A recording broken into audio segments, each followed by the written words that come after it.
오늘은 열정이 바른 곳을 향할 때 이런 제목으로 여러분과 은혜를 나누고자 합니다. 열정이 바른 곳을 향할 때. 제 친구 중에 하나가 있는데요. 그 친구에게 제가 항상 부러워하는 점이 있습니다. 과거에도 그랬고 지금도 그런데 정말 열정이 충만하다.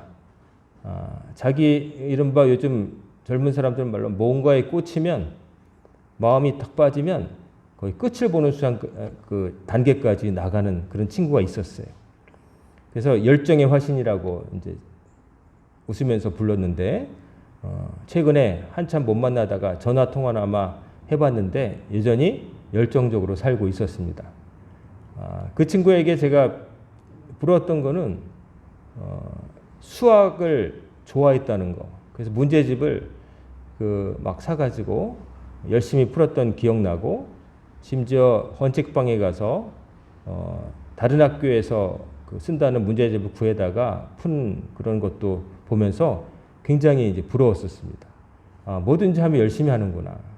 그 친구 덕분에 또 책을 빌리러 갔다가 그 친구 덕분에 어떤 운동을 하게 되어서 운동을 아직까지도 평생 좋아하는 운동으로 남아 있습니다.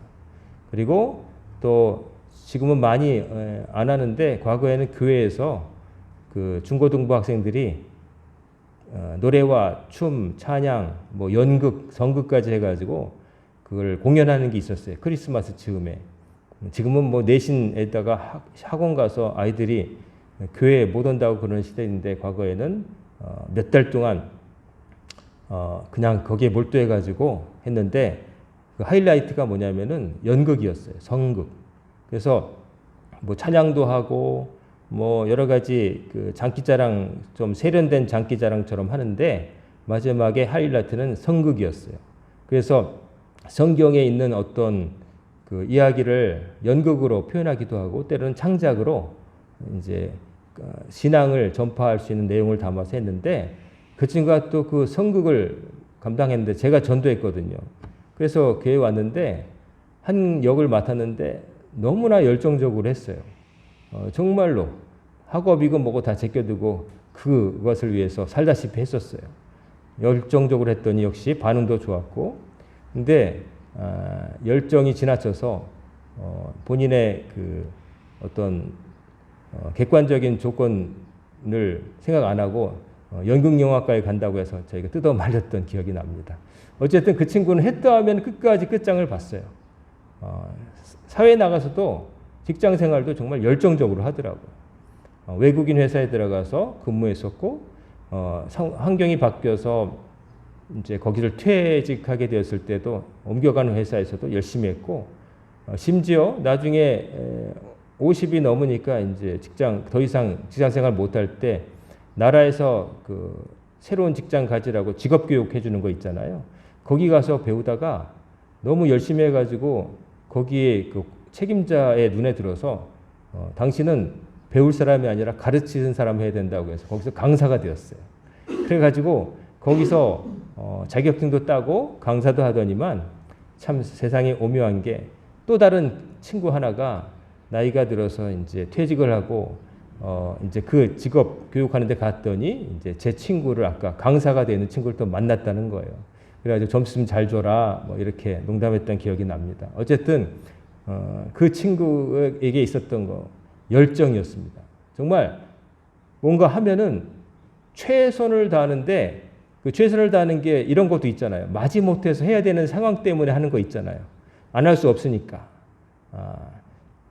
돈을 안 벌면 안 되니까 직장에 억지로 나간다가 아니라 그냥 그거를 좋아서 하는 사람처럼 하는 게 참 보기 좋았어요. 그 열정이라고 할 수 있겠죠. 안 하면 죽인다고 할 때 사람들이 열심히 하겠죠. 그런 게 아니라 그렇게까지 안 해도 되는데 그 이상으로 하는 사람을 보면 참 대단하다. 열정이라는 게 있었어요. 오늘 제가 읽어드린 이 사도행전 9장에는 열정의 사람이 등장합니다. 그 열정의 사람은 바로 사울이라 불렸던 골수 바리새파 사람이었던 그 사울. 나중에는 우리가 잘 아는 이방인의 사도가 된 사도 바울이에요. 이 바울이라는 사람은 어떤 사람이었습니까? 골수 바리새파 사람이었어요. 그냥 그 조상들의 모세 율법을 이어받는 신앙을 넘어서 그 율법을 생활 속에서 철저하게 지키고 누구보다도 잘 지킨다고 자부했던 사람입니다.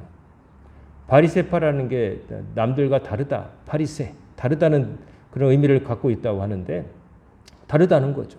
어떤 면에서 다르냐? 모세의 율법을 극한까지 지킨다. 타협 없다. 그래가지고 그걸 지키는데 예수님 당시 예수님께서 바리새인들을 많이 비난하셨죠. 예수님께서 바리새인들을 비난하신 이유는 그들이 입으로는 그렇게 말하지만 실제로는 그걸 다 지키지 못하면서 지키는 척했고 또 그런 것을 사람들이 강요하며 살았다는 것 그리고 자기들이 죄인이라는 걸 모른다는 것 그것을 비난하신 거지 그들이 가르치는 것 알고 있는 것이 잘못돼서 말하는 것이 잘못돼서는 아니었다고 분명히 말씀하셨어요. 근데 바리새인 중에 이렇게 위선자가 많았는데 바울은 위선자라고 할 수 없는 진짜 골수 바리새파 사람이었어요. 정말로 그렇게 믿었고 그렇게 행했던 사람이었어요. 이런 사람들의 특징은 뭐냐면 노빠꾸 요즘 말로 노빠꾸 절대로 후진이 없다. 전진밖에 없어요. 타협이 없어요. 딴 가능성을 쳐다보지 않아요. 이게 안 되면 저렇게 하면 되지 이런 융통성 있거나 뭐 이런 게 아니라 오직 이 길 이건 거예요. 그냥 원웨이 오직 이 길.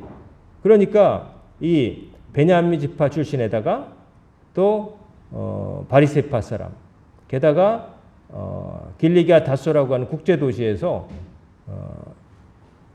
당시의 국제어라고 우리 오늘날의 영어라고 할 수 있는 헬라어를 사용하면서 그리스의 철학도 공부했고 또 예루살렘에 와서 가말리엘 율법 교사 문화에서 모세 율법도 공부했던 요즘 말로 치면 인텔리 중에 인텔리, 엘리트 중에 엘리트였던 거죠. 이렇게 머리도 좋고 또 삶도 반듯한 이. 그러니까 누가 흠을 잡으려고 해도 흠 잡기가 어려운 사람이었어요. 그리고 이런 사람이 자기 몸을 사리고 편안한 길을 모색한 게 아니라 자기가 믿는 신앙에 따라서 자기도 살고 그 열정이 넘쳐가지고 남들도 그렇게 살아야 된다라고 생각하고 어떤 식으로 이제 되냐면은 예수 믿는 사람을 체포에다가 가두는 데까지 가는 거죠. 바울에게 있어서 처음에 스데반이나 예루살렘 교회 사람들은 어떻게 보였냐면은 예수라고 하는 처형당한 어떤 신흥 종교 지도자를 따르는 정신 나간 무리로 보였던 거죠. 아니 모세 율법이 있고 그런데 무슨 뭐 저 갈릴리 총고석에서 나온 누가 그냥 그 정말 족보도 없고 근본도 없는 것이 가르치는 가르침에 따라서 그렇게 몰려다닌다고? 이건 이단이고 이거 살려주면 안 돼. 이렇게까지 생각을 한 거예요. 대충 이렇게 생각할 수 있겠죠. 아유 그렇게 살다 죽으라고 그래. 이럴 수도 있잖아요.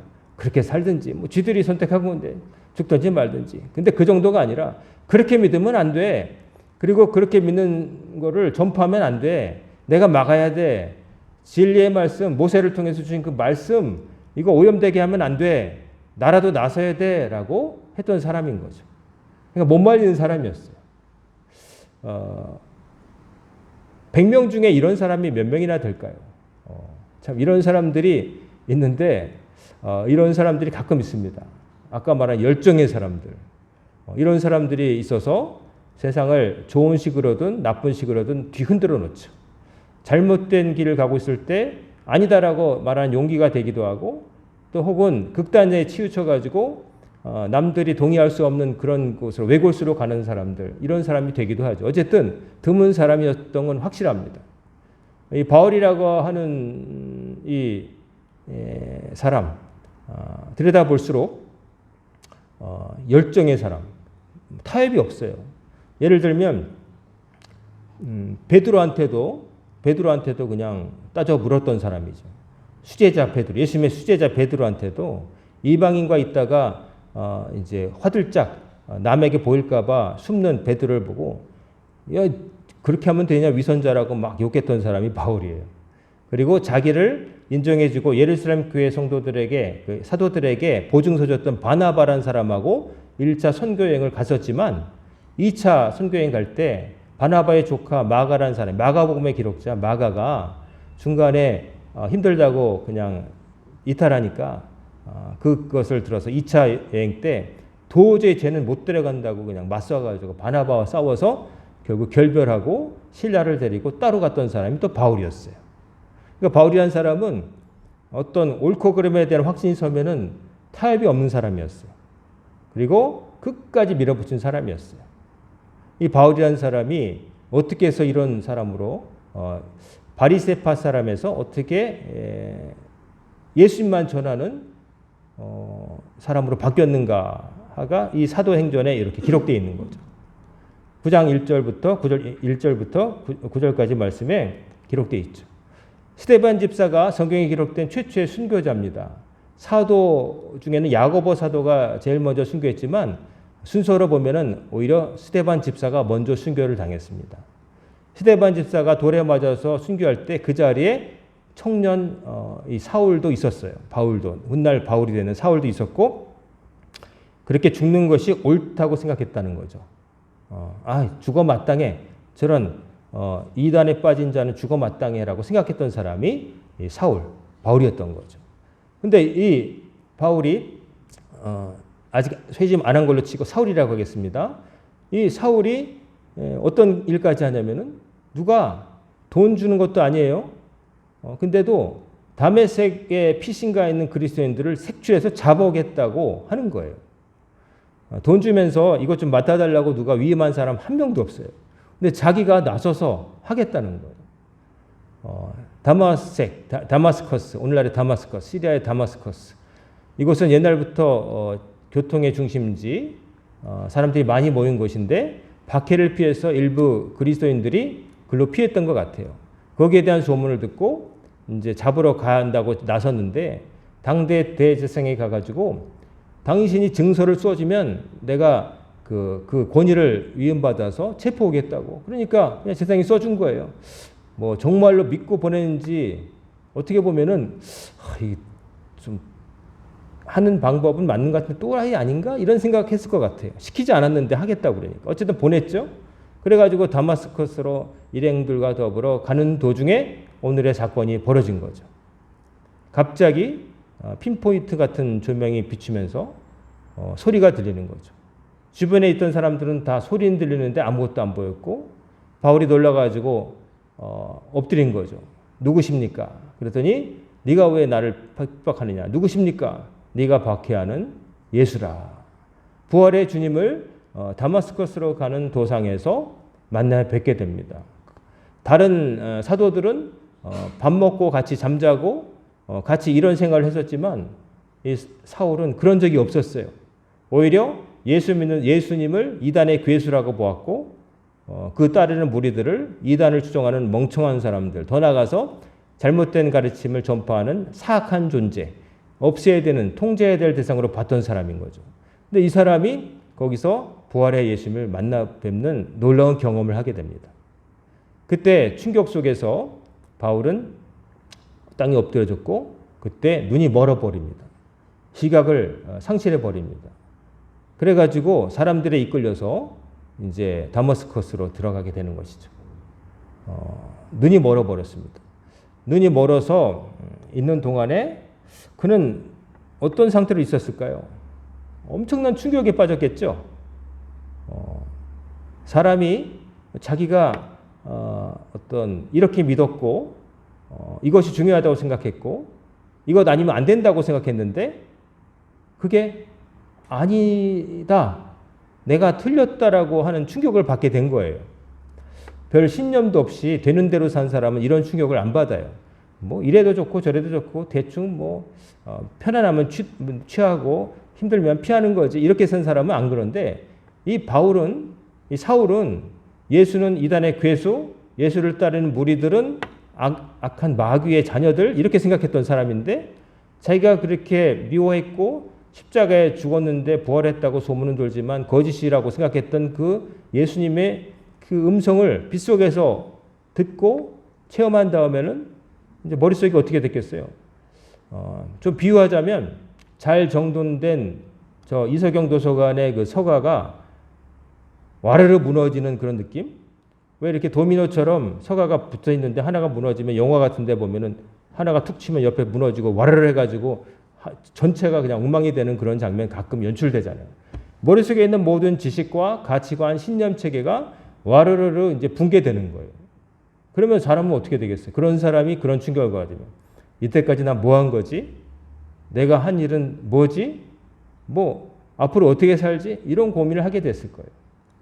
그러면서 이제 장님인 상태로 이제 보내게 됩니다. 이런 체험을 살아가면서 사람이 하기가 쉽지 않은데 그래도 그런 체험을 할 수가 있게는 되는 거죠. 내가 이렇게 믿었는데 그게 틀렸다는 것을 이제 깨닫게 되는 순간. 별 생각 없이 산 사람은 이런 충격을 잘 받지 않아요. 근데 별 충격을 받지 않은 사람도 이런 충격을 받을 때가 있죠. 이를테면 죽을 고비. 별 생각 없어도 죽는 건 싫잖아요. 근데 큰 사고를 당하거나 혹은 경제적으로 큰 타격을 돈이 최고라고 믿었는데 그 돈을 다 잃어버리고 됐을 때 그리고 사람들 떠나는 걸 보고 환멸감을 느꼈을 때 사람들이 그렇게 되는 거죠. 사람에게 상처받고 자기가 믿었던 것이 없어지거나 믿었는데 배신을 당한 경우에 사람들은 이런 충격을 경험하게 되는 것이죠. 환멸감이라고 그러죠. 환상이 싹 거치는 느낌, 쎄한 느낌, 등골이 서늘해지는 느낌. 옆에 누가 이를테면 같이 여행을 든든한 보디가드가 있다고 생각하고 산길을 걸었는데 갑자기 보니까 그 사람 없어진 것 같은 그런 느낌. 나 혼자 있네? 이런 느낌을 받은 거죠. 그러면서 헤맵니다. 그러다가 이제 아나니아라고 하는 그 다메섹에 마침 있었던 제자가 주님의 부르심을 받고 가서 안수해주고 그때 눈에 비늘 같은 것이 있다가 이제 빠지면서 시력이 돌아오게 되는 것이죠. 그때까지 아무것도 먹지도 마시지도 못했다고 되어 있습니다. 그러니까 눈먼 그 며칠 동안 얼마나 많은 고민과 뭐 그런 것들이 있었겠어요. 그렇게 철석같이 믿었었는데 자기가 이렇게 미워했던 존재가 그런 분이 아니었다는 거. 하나님의 아들한테 자기가 정말로 몹쓸짓하고 살았다는 거. 잘 죽는다고 고소했던 스데반이 사실은 자기보다 먼저 주님을 체험했던 선한 사람이었는데 자기는 그 사람이 죽는 걸 보고 코웃음 쳤다는 거. 그리고 예수 믿는 사람들을 잡아서 체포하려고 했다는 거. 이런 모든 것들이 자기는 그래도 최선을 다해서 살았다고 하는 것들이 무너지는 순간이었어요. 그럴 때 일어나는 게 바로 회심이라는 겁니다. 회심, 메타노이아. 회심은 후회하고 다릅니다. 회심이라고 하는 것은 후회하는 것도 들어있지만 후회하고 돌아서는 것까지 말합니다. 즉 방향 전환이 된다는 거죠. 유턴한다는 거예요. 가다가 잘못했네 이럴 걸 하고서 잠시 훌쩍거린 다음에 가던 길 계속 가는 게 아니라 아니네 하고 돌아서는 걸 말하는 거예요. 180도 방향이 바뀌는 거예요. 그래서 이 사울이 어떻게 됩니까? 눈 뜨자마자 밥 먹고서 회당에 나가서 예수가 그리스도 하나님의 아들이라고 전하기 시작하는 거예요. 누가 봐도 미친 사람의 행동이죠. 바로 며칠 전만 해도 살기등등해서 예수 믿는 사람 다 잡아가두겠다고 온 사람이 예수가 사실은 하나님의 아들이라고 이러고 다니니까 사람들의 반응은 미쳤네. 드디어 미쳤어. 다른 하나는 저거 거짓 회심. 이렇게 자기가 예수 믿는다고 사람들을 믿게 한 다음에 접근해 오는 그리스도인들을 일망타진하려고 쇼 부리는 거야. 이런 생각을 하게 된 거예요. 미쳤거나 쇼 부리는 거다. 그래서 사람들이 믿지를 않았어요. 그때 바울이 이제 바울이 되는데 바울이라고 하는 그리스식 이름으로 불려지게 되는데 바리새인이었다가 한순간에 예수를 구주라 고백하는 사람이 되고 이 바울은 그때 성경에 자기 입의 증언을 보면은 아라비아로 가서 3년 동안 있었다고 그래요. 그런 다음에 다시 다마스커스로 왔을 때 누가 이 바울의 보증을 서주냐면은 우리가 잘 아는 바나바가 이제 보증을 서주는 거예요. 그리고 사도들에게 소개시켜 주는 거예요. 이 사람 믿을만 합니다. 진짜 회심했습니다. 그렇게 말해준 사람이 바나바, 위로의 아들이라고 하는 성격 좋은 바나바였던 거예요. 그래서 이제 그 다음부터는 이방인이 사도가 되어서 1차, 2차 전도여행 다니고 마지막에 로마 감옥에 갇히고 나중에 순교까지 참수형을 당했다고 전해지는 사람이 이 바울입니다. 이 바울은 완전히 삶의 방향이 바뀌었어요. 바리새인으로 율법주의자로서 살다가 이제 예수를 믿고 예수만 전하는, 이전에 알았던 모든 것들이 다 배설물처럼 여긴다고 고백했던 예수 매니아로 바뀌어 있었던 거예요. 바뀌어 있었는데 안 바뀐 게 하나 있었어요. 그건 뭐냐면은 제가 설교 서두에 말한 열정. 믿는다고 정말 확신하면 끝까지 가는 거예요. 노 빠꾸, 노 타협, 그냥 가는 거예요. 유대교 율법, 모세 율법이 최고라 생각했고 자기가 생각하는 바리새파의 삶의 방식이 유일한 삶의 방식이라고 여겼을 때는 그 방식대로 밀어붙였죠. 그거 아닌 것을 다 정죄하면서 그렇게 다녔었죠. 하지만 부활의 주님을 다마스커스 도상에서 뵙고 난 다음에는 예수 믿는 사람으로 바뀌었는데 자기가 믿을 뿐만 아니라 목숨을 걸고 전하는 사람이 된 거예요. 목숨을 걸고 예수를 잡으러 다녔던 사람이 목숨을 걸고 예수를 전하는 사람으로 바뀌어 있었던 거죠. 죽을 때까지 변하지 않습니다. 이 열정이. 정말 그 바울은 열정의 화신이에요. 그냥 대충 사는 게 없어요.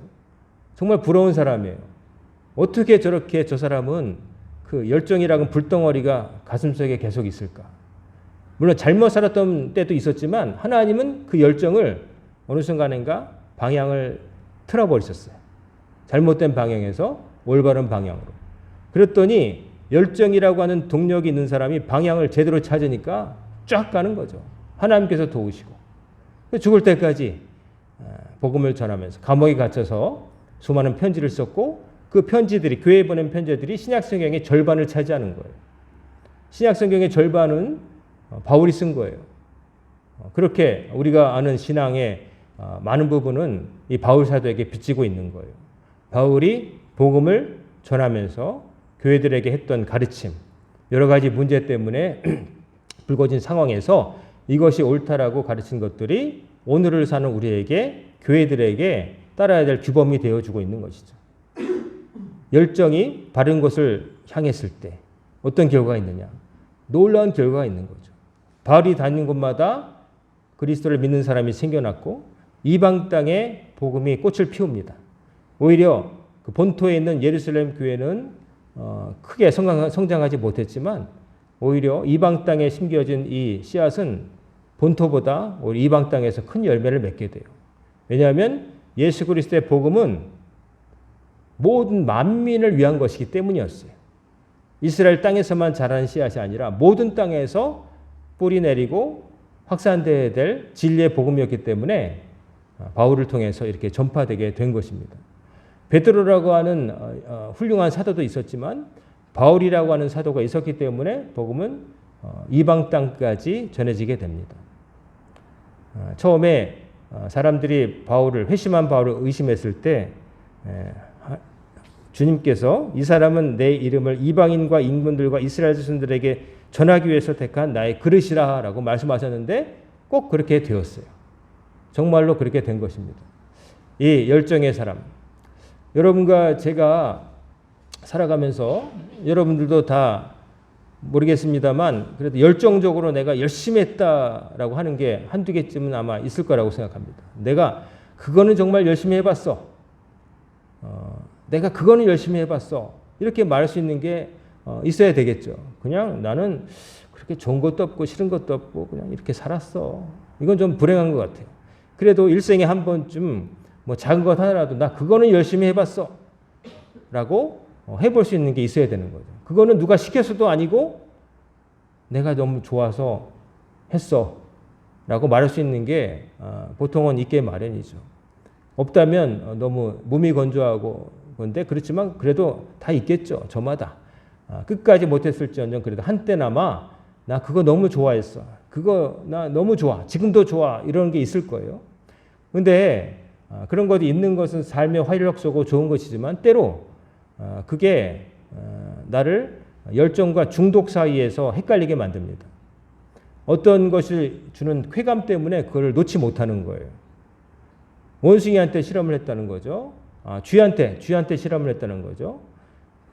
어떤 일을 할 때마다 뇌에 자극을 줘서 기쁨을 주는 호르몬을 방출하게 하는 실험을 했는데 나중에는 이제 먹이도 먹지 않고 그 자극이 올 때마다 그 자극을 줄 때마다 하도록 시킨 어떤 특정 행동을 죽을 때까지 반복하더라. 밥도 안 먹고. 그게 뭡니까? 자기에게 중독된 거예요. 그 행동에. 도박. 돈 따려고 하는 게 아닙니다. 처음엔 돈 따려고 하는 거겠지만 나중에는 도박 행위 자체에서 못 벗어납니다.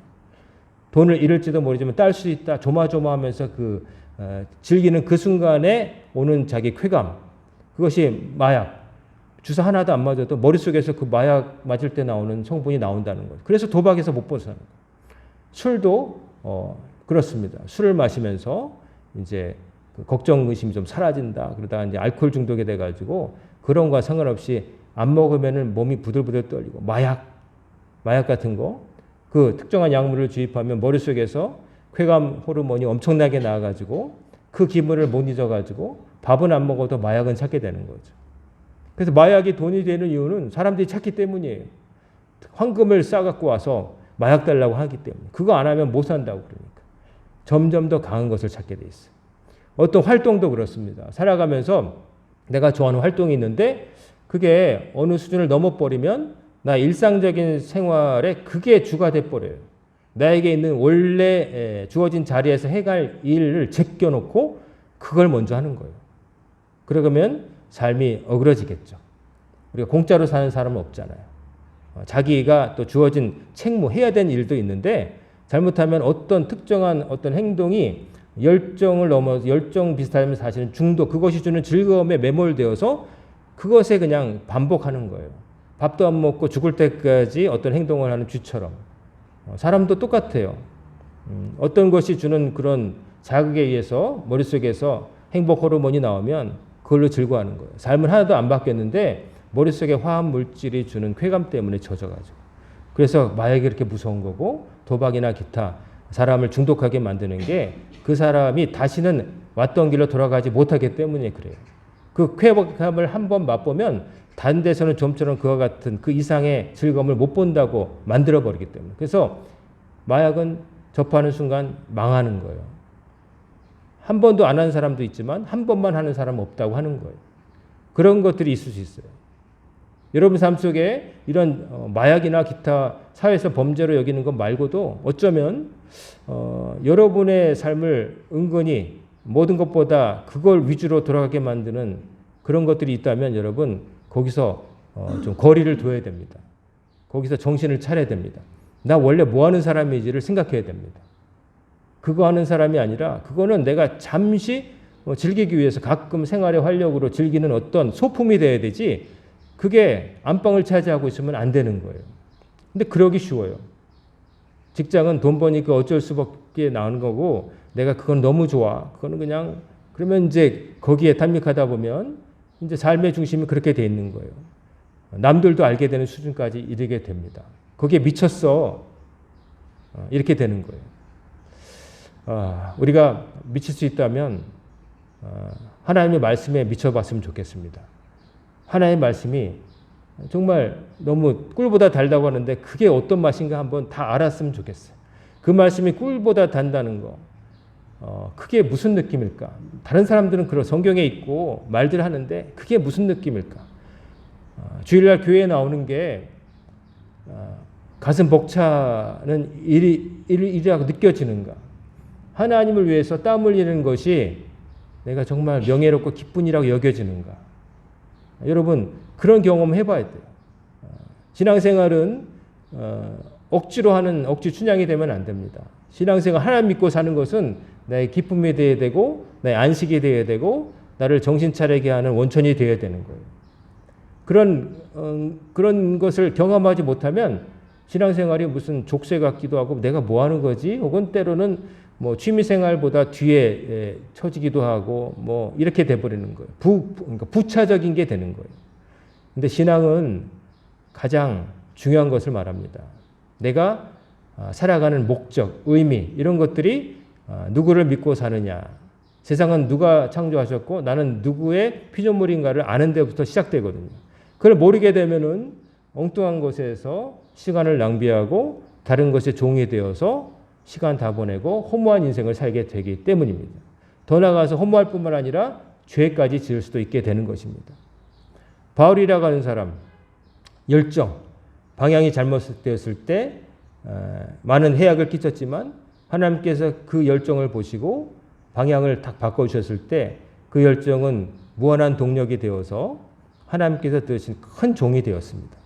이 바울이라고 하는 사람 덕분에 복음이 세상에 널리 퍼지게 되어서 복음이 산 넘고 물 건너서 바로 이 동쪽의 끄트머리 이 대한민국까지 오게 된 것도 그런 분들 덕택입니다. 여러분, 여러분과 저에게 바른 곳을 향하는 열정이 충만하기를 주의 이름으로 축원합니다. 여러분이 신앙생활을 하나님을 믿는 것, 하나님 말씀대로 사는 것에 기쁨을 느끼시길 바라요. 그렇게 해야 복이 오겠지 기다리면서 하는 그런 게 아니라 헬스장에서 팔이 끊어지는 아픔을 견디면서 무게를 쳐서 팔 굵어지기를 바라는 그런 느낌이 아니라 하는 것 자체가 즐거워야 되는 거예요. 그거 자체가 즐거우면은 그거 무한하게 할 수 있어요. 근데 그게 고통이고 그 다음에 올 무언가를 기대하면서 하다가는 그 결과가 잘 오지 않을 때 중단하게 돼 있어요. 해도 소용이 없네. 내가 생각한 것보다 효과가 없네. 이렇게 생각하기 때문이에요. 근데 그것 자체에서 기쁨을 느낄 수 있어야 끝까지 할 수가 있는 거예요. 여러분에게 여러분을 정말 행복하게 만드는 뭐가 있다면 그것이 여러분 삶에 유익하길 바라고 그 중에서 1번은 하나님을 경외하는 것이 되기를 소망합니다. 그렇기 때문에 그렇게 사는 사람이 그리스도인이고 하나님의 자녀가 되는 겁니다. 여러분에게 열정이 있을 것과 그 열정이 바른 곳 하나님을 향하기를 바라고 또 실천하기를 바랍니다. 그래야 여러분이 행복하게 사실 수 있고 의미 있게 살 수가 있습니다. 나는 지금 무엇에 미쳐 있는가? 무엇에 가장 행복을 느끼는가 생각해 보시고 그것이 여러분에게 정말로 유익한지 그저 즐거움을 주는 거 끝나는 건지 아니면 여러분을 바뀌게 만드는 건지 의미 있게 하는 건지 여러분 꼼꼼히 따져보시길 바라고 여러분의 마음이 다른 곳이 아니라 하나님을 향하고 아버지를 만나는 예배당을 향하고 주를 위해서 봉사하는 곳을 향하길 바랍니다. 그래야 예수 믿는 사람입니다. 그래야 하나님의 자녀고 또 그래야 나중에 아버지의 나라에서 영원히 사는 복락을 누릴 수 있다고 성경은 증거하고 있습니다. 바로 이 바울을 우리가 바라보는데 부러워하지만 말고 우리가 닮아가기 위해서 기도하시고 기도하면 하나님께서 들어주신다고 그랬으니까 여러분에게 혹시 열정이 없다면 이 바른 곳을 향하는 열정 주시기를 사모하면서 기도하시길 바랍니다. 없으니까 기도하는 거죠. 원래부터 받은 사람도 있겠지만 없으면 기도해서 하나님께 받는 겁니다. 몸이 약하면 좋은 곳을 찾아 먹죠. 몸이 약하면 운동도 하고 우리가 필사적으로 애쓰잖아요. 열정이 없으면 열정 좀 있게 해달라고 기도해야 되는 거고 그 열정의 대상이 올바르기를 위해서 분별력이 있어야 되고 하나님께 매달리시길 바랍니다. 우리 광인의 성도님들은 정말 바울이 살았던 것처럼 우리가 그 삶을 본받으면서 바른 곳을 향하는 열정으로 살아가시는 여러분과 제가 되기를 주의 이름으로 축원합니다. 아멘. 기도하겠습니다. 사랑과 은혜가 충만하신 아버지 하나님, 오늘도 바울을 통해서 바른 곳을 향하는 열정의 사람이 어떻게 변하고 살았는지를 살펴보게 하심을 감사드립니다. 저희들 안에 주를 향한 열정이 있게 하여 주시고 그 열정을 통해서 하나님께서 허락하신 이 땅에서의 짧은 기간 동안 주의 영광을 위하여 다른 사람의 유익을 위해서 저희들의 참다운 기쁨을 위해서 열심히 살아가는 성도들이 다 되게 하여 주시옵소서.